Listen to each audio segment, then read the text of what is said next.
বন্ধুরা, মাছের ঝোল হবে, মাছ ভাজা হচ্ছে।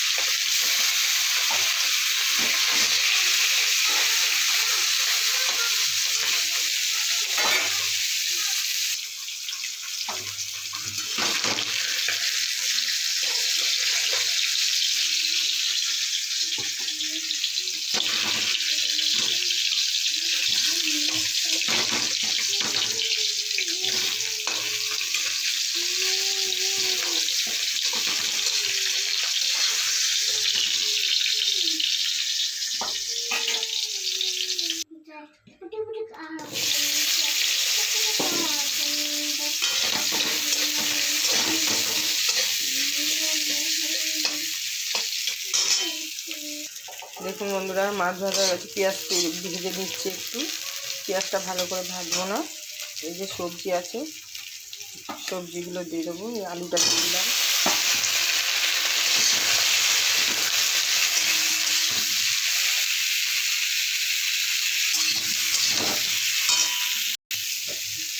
এই যে বিনসগুলো দিয়ে দেবো।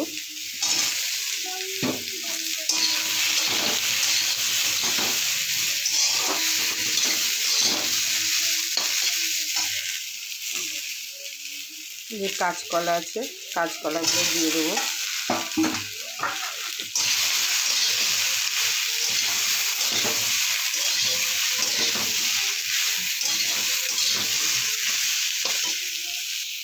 দেখুন বন্ধুরা, কলা, বিনস, আলু, পেঁয়াজ দিয়ে ভাজা ভাজা করছি। এবারে কড়াইশুঁটিটা দিয়ে দেবো।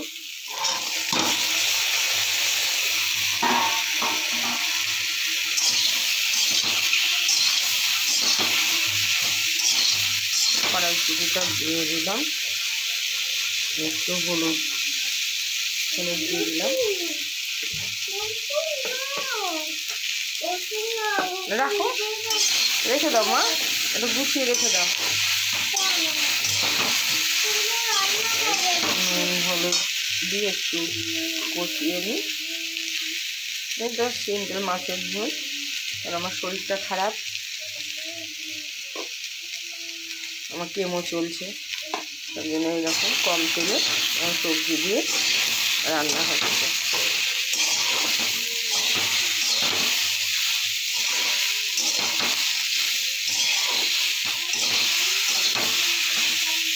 ভালো করে একটু কষে নিয়ে তারপরে জল দিয়ে দেবো।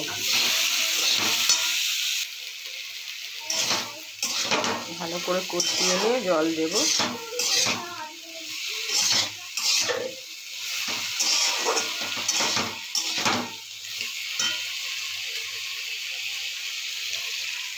জল দিয়ে দিলাম। এটা মাছের ঝোল পাতলা।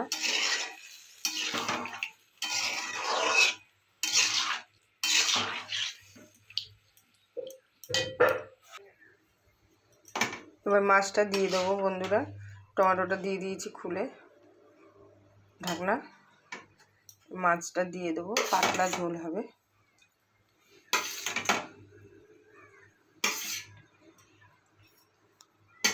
আগে খুব রিচ করে খেতাম তরকারি, ক্যান্সার হওয়ার পর আর রিচ খাই না, একটু তেল কম দিয়ে সব সবজি দিয়ে খাই।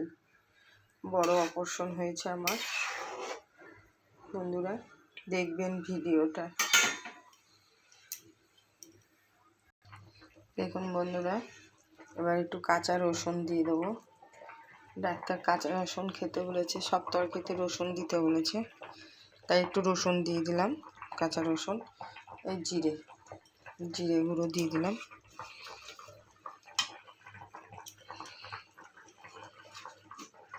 একটু ধনে গুঁড়ো দিয়ে দিলাম।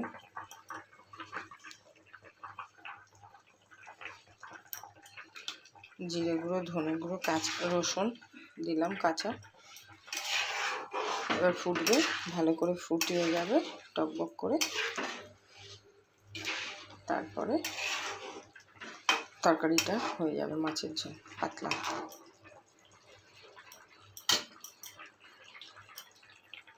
দেখুন বন্ধুরা, মাছের ঝোল রেডি। মাছের ঝোল হয়ে গেছে, সব সেদ্ধ হয়ে গেছে, মাছের ঝোল হয়ে গেছে বিনস দিয়ে। এই দেখুন মাছের ঝোল হয়ে গেছে। ভিডিওটা অবশ্যই দেখবেন, ভালো লাগলে লাইক শেয়ার কমেন্ট করবেন। ভালো থাকবেন, সুস্থ থাকবেন, প্রার্থনা করবেন যেন আমি সুস্থ হয়ে যাই। ঈশ্বরের কাছে প্রার্থনা করবেন। এই পর্যন্ত, টাটা, বাই বাই।